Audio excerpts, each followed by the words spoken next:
महाराष्ट्र के निकाय चुनाव में बीजेपी ने रिकॉर्ड तोड़ जीत कर राज्य की राजनीति में हलचल पैदा कर दी है। परिणाम ऐसे आए कि लगता है कि महाराष्ट्र अब लगभग भगवामय हो चुका है। शहर और कस्बों में पार्टी की जीत ने साफ संदेश दे दिया कि बीजेपी की पकड़ बढ़ रही है और राज्य की सत्ता पर उसकी ताकत अब और भी मजबूत दिखाई दे रही है।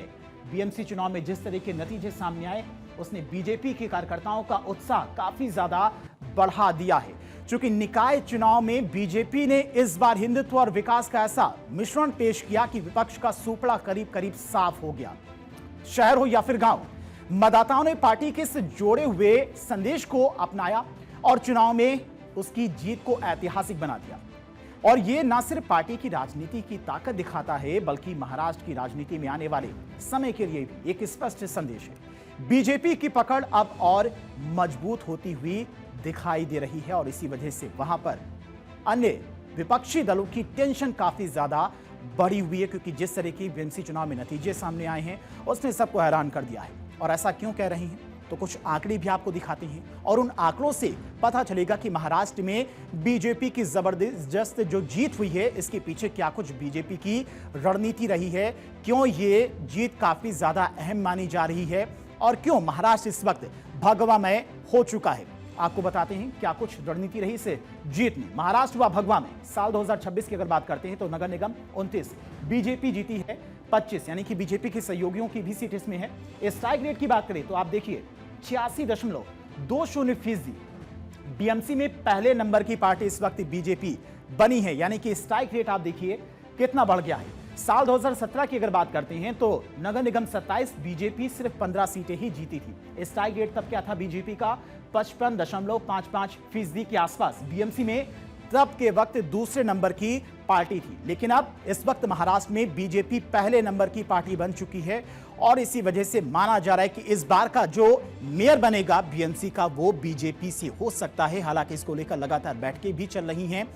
टोटल नंबर्स की अगर बात की जाए तो अकेले बीजेपी के पास में 17 नंबर हैं, लेकिन बहुमत के लिए यानी कि मेयर बनाने के लिए 25 नंबर चाहिए ही चाहिए। 1985 में बीजेपी ने पहली बार बीएमसी का चुनाव लड़ा था, लेकिन पार्टी का प्रदर्शन बहुत निराशाजनक रहा था और इसके बाद 1992 के चुनाव में बीजेपी ने 14 सीटें जीती। तब से वो बीएमसी में शिवसेना के सामने छोटे भाई की भूमिका निभाती रही, कभी उसका मेयर नहीं बन सका। लेकिन अब 41 साल के संघर्ष के बाद पहली बार बीएमसी में बीजेपी का राज होगा और अब वो सबसे बड़ी पार्टी है।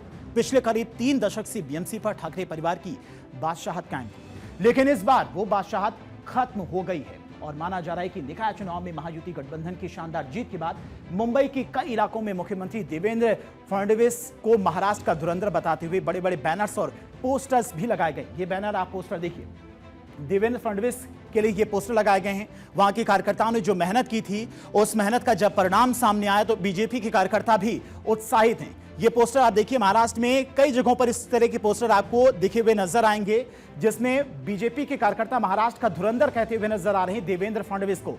और कार्यकर्ताओं की जो मेहनत थी पिछले महीने से, जो बीएमसी चुनाव को लेकर मेहनत कर रहे थे, उस मेहनत का ही ये परिणाम है कि बीजेपी इस वक्त महाराष्ट्र में नंबर 1 की पार्टी बनी है और इसी वजह से कार्यकर्ता भी उत्साहित हैं।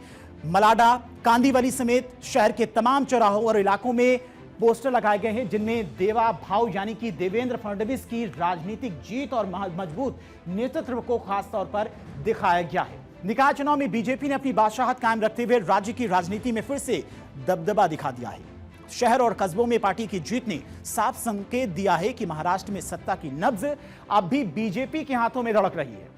महज 19 महीने पहले जब लोकसभा चुनाव हुआ था तब बीजेपी को महज 9 सीटें आई थी, लेकिन इसके बाद पीएम मोदी और अमित शाह ने ऐसी स्ट्रेटेजी बनाई कि पहले विधानसभा और अब निकाय चुनाव में बीजेपी का झंडा शहर शहर और कस्बे कस्बे में लहरा रहा है। यानी कि महाराष्ट्र में इस वक्त बीएमसी चुनाव में बीजेपी नंबर 1 की पार्टी बनी है।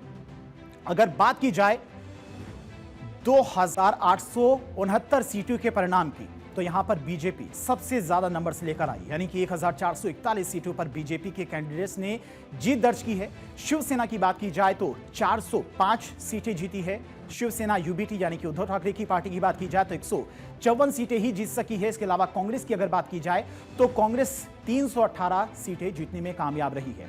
एनसी की बात करें यानी कि अजीत गुट की बात करें तो 164, एआईएमआईएम की बात करें तो 125 सीटें जीत सकी है।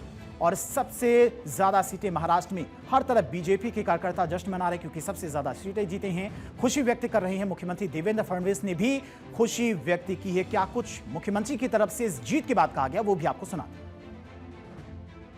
महाराष्ट्र ने इस बार तय कर दिया था कि जो मोदी जी के साथ हम उनके साथ, इसलिए आप देखिए बीजेपी नंबर 1 पार्टी बनी और हमारे साथ जहां हमारे अलायंस पार्टनर थे उनको भी लोगों ने मतदान किया। तो महाराष्ट्र इस बार पूरे तरीके से मोदी जी के साथ, बीजेपी के साथ, अलायंस के साथ था। और कांग्रेस पार्टी हो चाहे कोई और पार्टी हो, इनको एक प्रकार से महाराष्ट्र की जनता ने बड़ी शिकस्त दी है। उनको ये बता दिया है कि महाराष्ट्र में विकास का एजेंडा चलेगा।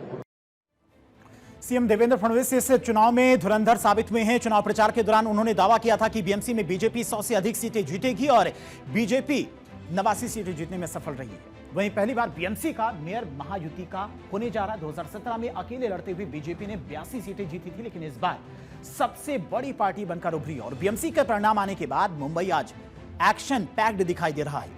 हर पार्टी के नेता मीटिंग में जुटे रहे हैं। सत्ता के इस संग्राम के बीच में महाराष्ट्र के उप मुख्यमंत्री एकनाथ शिंदे ने बड़ा और सख्त फैसला लिया है। शिंदे गुट की शिवसेना ने अपने सभी नवनिर्वाचित पार्षदों को मुंबई के बांद्रा स्थित ताज एंड होटल में एकत्रित होने का आदेश दे दिया है। हमारे सहयोगी सत्यप्रकाश, जो कि लगातार हर एक राजनीतिक हलचल पर नजर बनाए हुए हैं, इस वक्त क्या कुछ महाराष्ट्र में चल रहा है, दिखाते हैं आपको एक रिपोर्ट। मुंबई महानगर पालिका चुनाव के बाद मुंबई का मेयर कौन होगा, इस पर कसाकसी शुरू हो गई है। आपको बता दें कि मुंबई शिवसेना शिंदे गुट के सभी निर्वाचित नगर सेवकों को मुंबई के ताज लैंड्स होटल में कैद किया गया है और उन्हें हिदायत दी गई है कि 3 दिन तक आपको यहीं रहना है। और यह भी कहा गया है कि जब तक यह तय नहीं हो जाता कि मुंबई का मेयर कौन होगा, महापौर कौन होगा, तब तक इसी मुंबई के ताज लैंड्स होटल में उन्हें ठहरने का निर्देश दिया गया है। जानकारी यह भी सामने से आई है कि सभी नगर सेवकों को यह निर्देश दिया गया है कि लगभग 3 दिनों तक उन्हें इसी होटल में ठहरना होगा। और इसके बीच भारतीय जनता पार्टी जब तक यह निर्णय नहीं ले लेती कि आखिरकार मुंबई का महापौर कौन होगा और उनका रणनीति क्या है, उसके बाद जो है इन सभी जो कॉर्पोरेटर्स है उन्हें छोड़ा जाएगा। और बीएमसी चुनाव में शिंदे गुट की शिवसेना ने 29 सीटें जीती हैं। मौजूदा गणित के मुताबिक बीजेपी अपने दम पर बीएमसी में बहुमत का आंकड़ा नहीं छू पाई है। ऐसे में शिंदे गुट की भूमिका निर्णायक हो गई है। वहीं अब सत्ता की चाबी माना जा रहा है।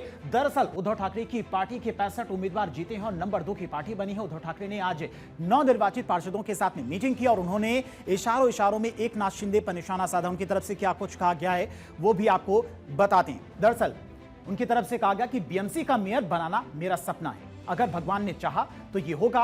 हम उम्मीद के मुताबिक नंबर हासिल नहीं कर पाए हैं, लेकिन उन्होंने धोखा देकर और मुंबई को गिरवी रखने के लिए ये हासिल किया। ये उद्धव ठाकरे की तरफ से कहा गया है। वहीं इस पूरे मसले को लेकर जिस तरह की राजनीति इस वक्त महाराष्ट्र में मेयर को लेकर देखने को मिल रही है, संजय राउत की तरफ से क्या कुछ कहा गया है वो भी आपको सुनवाते हैं। इस बार ऐसा था कि उनको लगता था कि हम मुंबई जीत नहीं पाएंगे। उनको पूरा विश्वास था मुंबई जीत नहीं पाएंगे और मुंबई उसने जीती भी नहीं है। ये टेम्पररी फेस है। मुंबई इस तरह से आप जीत नहीं सकते। मैंने कहा ना कि हमारे पार्टी में जयचंद बनाकर आपने शिवसेना तोड़कर पहली बार मुंबई में आपका मेयर बिठाने का सपना आपने पूरा किया है। बाकी कुछ नहीं। अगर जयचंद नहीं होता तो बीजेपी कोई आसान नहीं होता। जिस व्यक्ति ने महाराष्ट्र के लिए इतना काम किया है, शायद संजय राउत जी को ये पछता नहीं है, लेकिन एकनाथ शिंदे जी को संजय राउत की सर्टिफिकेट की आवश्यकता नहीं, क्योंकि जनता का विश्वास है और जनता का प्यार है। शायद संजय राउत जी भूल चुके हैं कि 2019 में वो जाके बैठे कांग्रेस और एनसीपी के गोदी में। शायद वो गद्दार की बात करते हैं तो उन्होंने विचारधारा के साथ गद्दारी की। शायद संजय राउत जी को अभी एक नए स्क्रिप्ट राइटर की आवश्यकता है। हमें आपकी सर्टिफिकेट नहीं चाहिए, हमें जनता का प्यार चाहिए जो एकनाथ जी शिंदे जी के पास।